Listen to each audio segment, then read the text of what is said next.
simplifier le paiement pour faciliter la vie.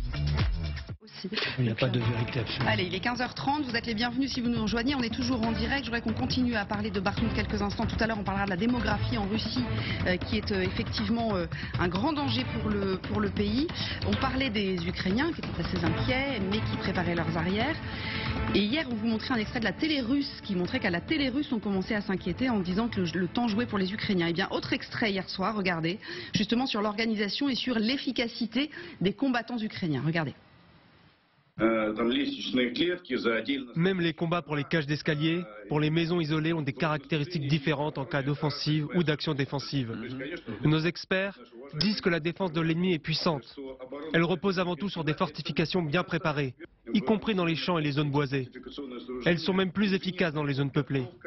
Ces fortifications, cette préparation de l'ennemi est bonne, il faut le reconnaître. Nous avons vraiment affaire à un ennemi intelligent, entraîné et équipé.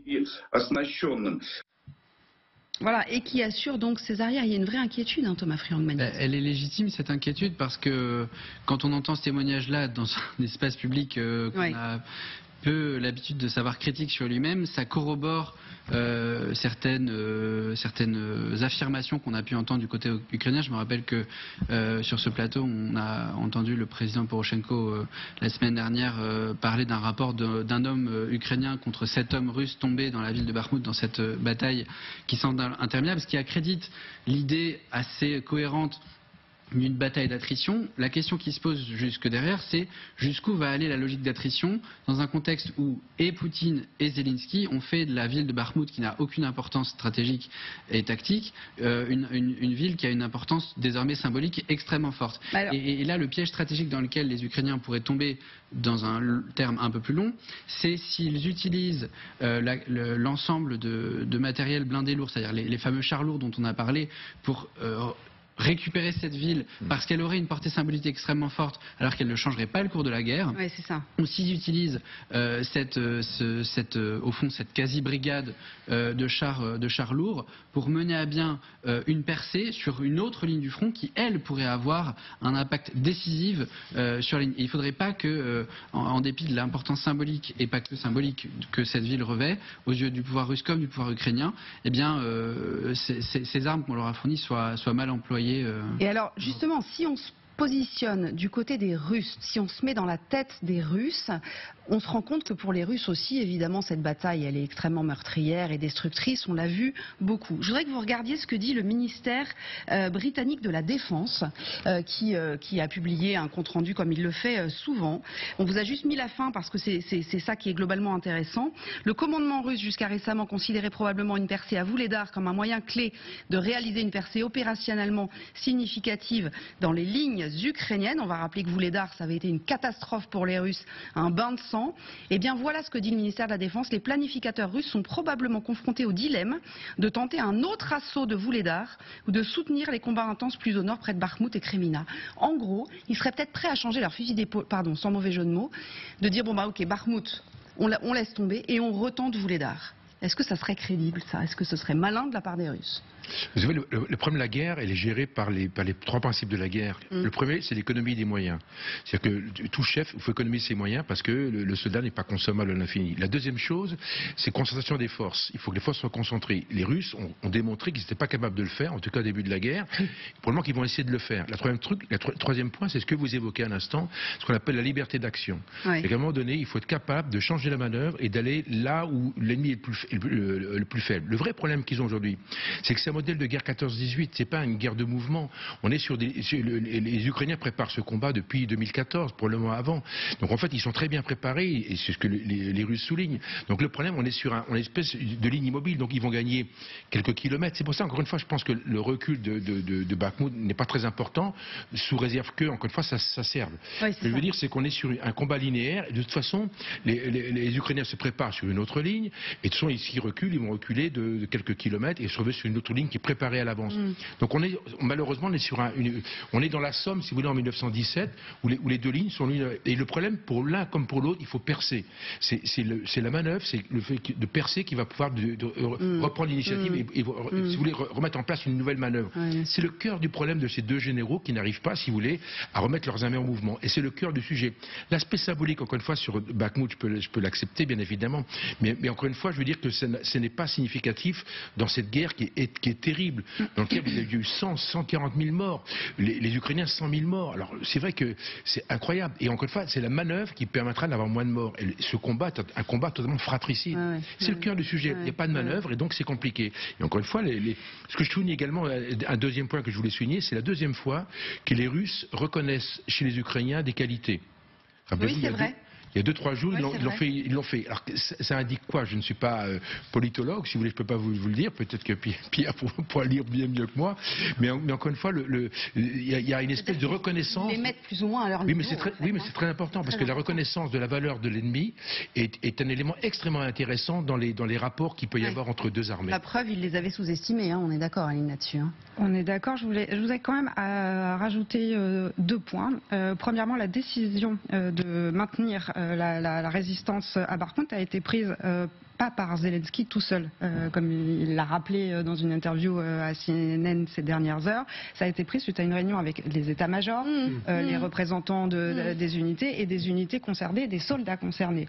Donc si la stratégie globale de l'Ukraine en matière de contre-offensive ne va pas être rendue publique, parce que ce serait profondément idiot et donner des informations à l'ennemi, donc ça, techniquement, personne n'en sait rien, globalement, sur la stratégie de mouvement. En revanche, quand Volodymyr Zelensky parle au nom et suite à des réunions militaires avec des stratèges, avec des gens qui sont sur le terrain et qui officient sur le terrain, en tout cas leurs représentants, je pense qu'il y a une stratégie derrière et qu'on ne peut pas décréter ici que cet aspect-là n'est juste symbolique. Non, mais ce qui est certain, Aline, c'est que tout le monde est d'accord autour de ce plateau et ailleurs que, effectivement, stratégiquement, depuis le début, et d'ailleurs le colonel l'a souligné tout à l'heure, les Ukrainiens ont fait un sans faute du point de vue de l'état-major. Enfin, je veux dire, tout a été effectivement parfaitement bien mené.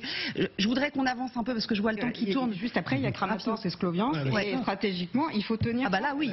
C'est ça que je voulais juste rajouter. Oui, donc, d'un point de vue militaire, ça s'explique assez facilement. Sans aucun doute, évidemment, pour protéger ces deux villes-là. Alors, vous avez parlé des morts, des nombres de morts, 150 000, dit-on, du côté russe. C'est compliqué d'avoir des chiffres exacts. Ça va nous amener à une question. En fait, on peut se demander si Vladimir Poutine n'est pas en train d'abîmer sérieusement son pays pour l'avenir, à court et moyen et long terme d'ailleurs, économiquement c'est sûr, et surtout Magali, parce qu'il a un gros problème, Vladimir Poutine, c'est la démographie. En fait, les Russes ne font plus d'enfants, en tout cas plus suffisamment. Effectivement, et déjà il faut savoir que le problème démographique est une obsession pour Vladimir Poutine. Dès 2006, il l'évoquait. Ce déclin, disait-il, est le problème le plus grave du pays. En 2019, il admettait être hanté par la perspective d'un dépeuplement. En 2020, il disait que c'était un objectif: repeupler la Russie à tout prix. Voilà, c'est pas nouveau, sauf qu'après le Covid. Et aujourd'hui, avec la guerre, la situation devient carrément tragique. L'hebdomadaire britannique The Economist a fait un point exhaustif sur la situation, c'est absolument passionnant, et parle de cauchemar. Aujourd'hui, la population russe est d'environ 145,5 millions d'habitants, en croire l'institut de sondage russe Rosstat. La baisse est quasi continue depuis la chute de l'URSS. Si la tendance se confirme, dans 50 ans, les Russes ne seront plus que 120 millions. Ça veut dire que la Russie était le 6e pays le plus peuplé au monde. Elle chuterait à la 15e place si jamais cette tendance se confirme. Voilà ce que dit The Moscow Times, c'est un média indépendant russe. Le taux de déclin de la population russe a presque doublé depuis 2021 et presque triplé depuis 2020. C'est du jamais vu. Et selon un démographe russe, le chiffre des naissances en temps de paix n'a pas été aussi bas depuis le XVIIIe siècle. Ajoutez à cela une chute de l'espérance de vie. Elle est de 71 ans en Russie. À titre de comparaison, on en est à 82 ans en France. Et vous avez une situation on ne peut plus critique. Voilà ce que dit la spécialiste des sociétés post-soviétiques qu'on a l'habitude de recevoir sur LCI, Anna Lebedev, sur son compte Twitter. La ressource rare en Russie, ce ne sont pas les terres, ce sont les hommes. Et c'est précisément eux que le pouvoir russe sacrifie massivement. Et n'oublions pas une chose, il y a ceux qui meurent au combat, il y a aussi ceux qui fuient. Et le problème, c'est que ceux qui partent, ce sont qui? Ce sont les jeunes, ce sont les diplômés, ce sont les ultra qualifiés. Or, sans eux, le pays, évidemment, ne peut pas avoir d'avenir solide. La Russie est donc en train de se défaire, de perdre ses forces vives. La conclusion de l'article de The Economist est sans appel. Je vous la lis. La spirale démographique infernale n'a pas entamé la soif de conquête de Vladimir Poutine, mais elle fait de la Russie un pays plus petit, moins bien éduqué et plus pauvre. C'est effarant, effectivement. Je voudrais qu'on prenne Mathias Bertrand qui est en ligne avec nous. Bonjour à vous, Mathias. Vous êtes journaliste et vous avez écrit un papier sur un site belge d'information économique que vous avez intitulé, vraiment on est en plein dedans, la véritable débâcle de la Russie n'est pas militaire. Je comprends donc qu'elle est sans doute démographique, d'après ce que vous dites. Est-ce que vous pouvez déjà nous expliquer de façon assez simple et concise, si possible, pourquoi une démographie en berne est si problématique, voire catastrophique pour ce qui concerne notamment la Russie? Eh bien,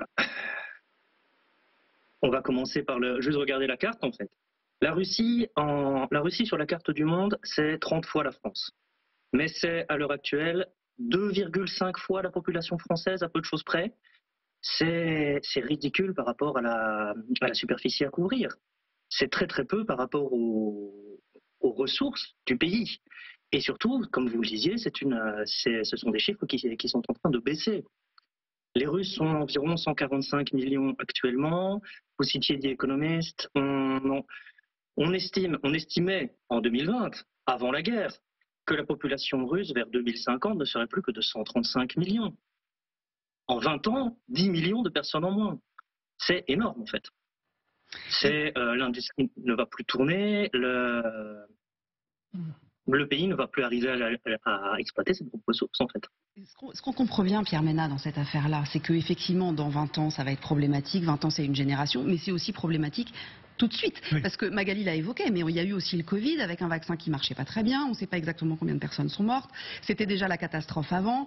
Là, effectivement, ce sont les plus jeunes qui sont envoyés au front. De fait, il faut aller combattre. Enfin, c'est maintenant tout de suite aussi. Il y a l'effet de la guerre aussi, donc effectivement, qui va faire perdre un nombre considérable d'habitants. Donc, il faut pas oublier non plus que, en termes de performance économique, la Russie ne part pas de très haut. Hein. Donc, un PNB qui est en gros un peu supérieur à la moitié de celui de la France. Donc, effectivement, c'est un problème. Alors, c'est pas un problème qui est propre à la Russie.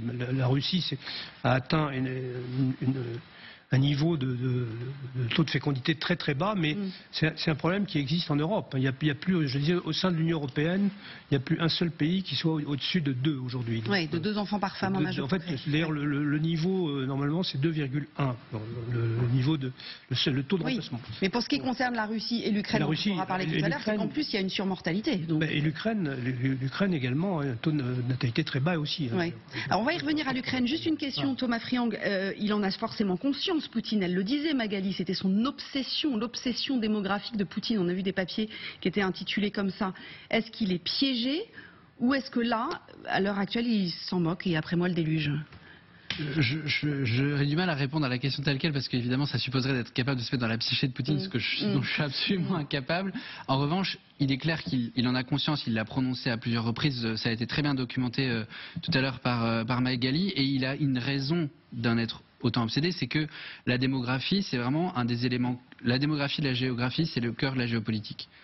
Et quand on est un président qui s'est établi dans son rapport au pouvoir par l'autorité militaire et par l'emploi même abusif de la force, évidemment que tous les déterminants de la géopolitique sont les paramètres essentiels de l'exercice du pouvoir. Donc, et peut-être qu'après lui le déluge, je pense que dans la tête de Poutine, il n'y aura pas d'après lui, ou il ne le verra pas de ses propres yeux, donc je ne peux pas trop répondre.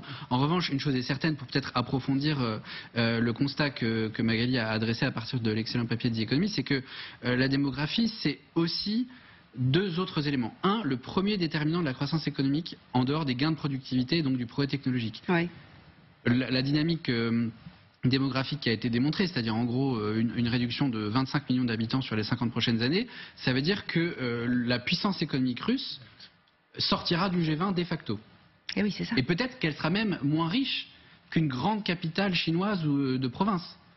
Et ça, c'est très très frappant.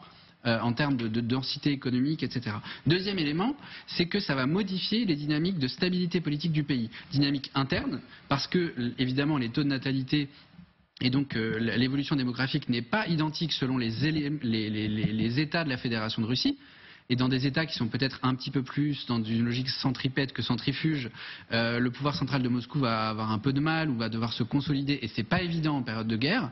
Et deuxième élément, c'est que pour les puissances externes, y compris la Chine, qui regarde la Russie comme un allié tantôt et quelqu'un sur lequel on peut se refaire la malle de temps à autre, c'est intéressant. Je vais prendre un exemple, parce que j'étais il y a quelques années en Sibérie, j'étais frappé à Irkoutsk d'entendre tous les Russes avec qui je parlais dire « nous sommes en train de nous faire coloniser démographiquement par les Chinois ». C'est-à-dire que sur tout le long de la frontière russo-chinoise, qui est évidemment extrêmement longue, il y a une stratégie de grand emplacement. Je déteste cette théorie, mais dans les faits, c'est ce que les Russes nous répercutent comme une véritable crainte qui s'inscrit dans leur logiciel géopolitique et démographique que je décrivais tout à l'heure, que de voir progressivement s'installer chez eux des populations qui se reproduisent beaucoup, qui sont d'origine chinoise, de la même manière qu'ils avaient réussi à peupler le nord, par exemple, du Kazakhstan, avec des populations russes, au point où aujourd'hui le Kazakhstan pourrait craindre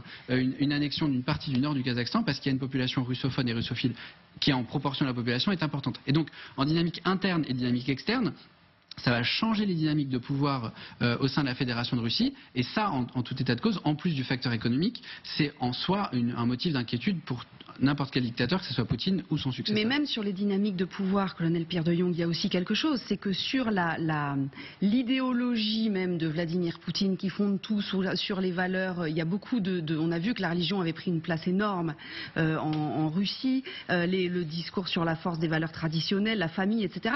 C'est aussi ça qui pour lui, évoque le grand pays. En fait, il a beaucoup insisté là-dessus aussi. Et puis au-delà du fait qu'il y ait une politique nataliste extrêmement active en Russie, parce que c'est un vrai sujet, mais encore une fois, la Russie a ce problème-là depuis de très nombreuses années, c'est pas du tout lié à la guerre. Le problème, c'est que Poutine aujourd'hui... par la guerre. Mais voilà, du coup, Poutine réalise en fait qu'il a un pays dans lequel il y a un taux de natalité de 1,5 enfants par femme, ce qui est déjà extrêmement bas. Même pas, 1,2 je crois. Oui, donc c'est plus encore... Oui, je n'ai pas vérifié, je dis 1,5 parce que c'était une moyenne basse européenne. Le deuxième point, c'est qu'il est engagé dans un conflit dont il ne connaît pas la fin. Et malheureusement pour les Russes et pour Poutine, c'est qu'en fait, il va souvent le payer très cher. Parce qu'il y a des pertes, ça c'est le premier point. On parle de 100 000, 150 000 morts, les blessés, etc. Et puis deux, tous ceux qui sont partis au début de la guerre. Oui, on ne sait pas s'ils vont revenir ceux-là, et s'ils pourront revenir d'ailleurs. Pour l'instant, ils ne devraient pas être tellement emballés.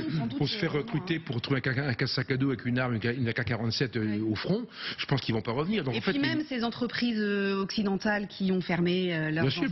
Bien sûr. Donc là, ils veulent payer très cher. Donc vous avez un faisceau convergent de problèmes qui se posent, et tout ça, la natalité est le point central de tout ça. Ça veut dire, Mathias Bertrand, que l'effondrement économique, enfin l'effondrement global du pays est vraiment envisageable à court terme ?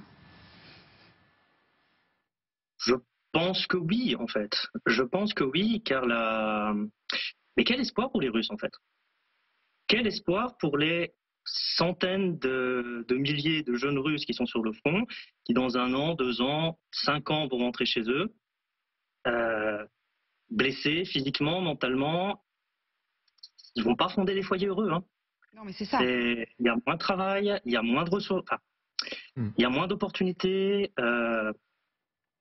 Je vois pas un avenir heureux pour la Russie, en fait, c'est tout. Alors, et pour l'Ukraine, alors Aline, parce que l'Ukraine était aussi dans une situation, comme l'a très bien dit d'ailleurs tout à l'heure Pierre Ménat, c'est valable pour tous les pays de la zone, et puis nous compris d'ailleurs, même si c'est moins dramatique. Elle était dans quel état démographique avant la guerre, l'Ukraine? J'ai vu tout à l'heure, alors les derniers chiffres qu'on a, c'est 1,22 enfants par femme, et c'est 2020. Ce sont les chiffres de la Banque mondiale. En tout cas, en Ukraine, il n'était pas question de chute vertigineuse, comme on peut le constater en Russie. Et d'ailleurs, c'est le signe quand même, cette chute vertigineuse, c'est quand même un indicateur de déliquescence de la société et de décalage entre la propagande et les narratifs du pouvoir russe et la réalité de la société russe.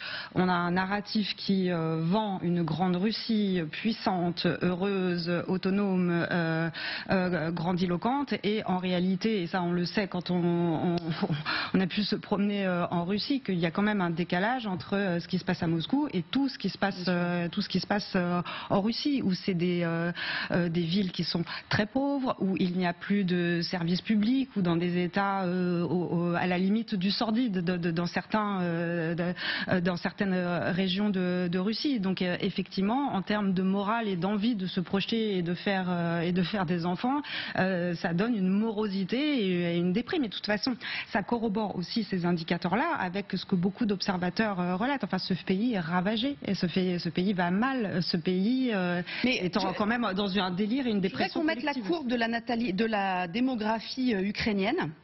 Alors qui s'arrête en 2020, ce que je vous disais, on n'a pas de chiffres après. Vous voyez le parallèle entre la Russie et l'Ukraine. Honnêtement, depuis les années 2010-2012, on est effectivement sur à peu près la même dynamique, même si les Russes, à partir de 2019, ça se stabilisait. Bon, après, maintenant, on a vu que ça avait chuté, mais c'était une problématique globale aussi à l'Ukraine. À ce détail, la guerre en Ukraine, c'est 2014. Ça commence en 2014. Oui, c'est quand même une ambiance martiale et de résistance qui est à l'œuvre en Ukraine depuis 2014. Donc il y a ça aussi à prendre en compte. La guerre pour les Ukrainiens n'a pas commencé le 24 février 2022. Elle a commencé avec le Maïdan, et on peut remonter la situation quand même sociétale de l'Ukraine vis-à-vis de l'envahisseur et de l'impérialisme russe remonte à beaucoup plus longtemps que ça. Donc que ça suffise ou non à expliquer ces courbes, ça, je ne suis pas démographe, donc je peux pas, très honnêtement, je vais dire une bêtise. Mais enfin, ce qu'on peut se dire, c'est qu'il n'y a pas de décalage entre une propagande d'État qui vend que tout va bien. Non, mais ce qui est certain, c'est que ce pays ressortira de la guerre, de quoi qu'il en soit, très abîmé, ne serait-ce que déjà physiquement. On voit toutes ces villes qui sont ravagées, etc. Et que, voilà, économiquement, ça va être. Je voulais souligner pour les Ukrainiens la question de la démographie, parce qu'il y a eu certains commentateurs russes qui ont eu des mots assez ignobles, notamment sur la question des kidnappings d'enfants et des déportations d'enfants, et certaines scènes et certains enfants ukrainiens exhibés non seulement comme trophée, mais aussi s'inscrivant dans un discours qui a trait de près ou de loin à des questions de démographie russe ou de comblement de démographie russe. Et ça c'est important pour les Ukrainiens. En fait, il y a quand même une volonté, une intention. J'endosse ce terme, une intention génocidaire du côté du Kremlin vis-à-vis de l'Ukraine, et des enfants qui sont kidnappés, qui sont ce qu'on appelle russifiés, qui sont adoptés de force, séparés de force dans leur famille. Et on a vu certains commentateurs russes les accueillir avec sourire aux lèvres pour dire que ça peut réinjecter du sang neuf en Russie. Ça s'appelle quand même un crime contre l'humanité, potentiellement. Non, mais ça c'est vrai, on en a fait beaucoup d'émissions, effectivement, et on avait parlé de cette fameuse femme qui le faisait d'ailleurs de façon totalement assumée, sans aucun problème. Je voulais remercier beaucoup notre invité d'avoir été avec nous, Mathias Bertrand. Merci infiniment. On va s'interrompre quelques minutes, revenir sur le terrain de Wagner. On parlait tout à l'heure justement des craintes russes autour de Bakhmout.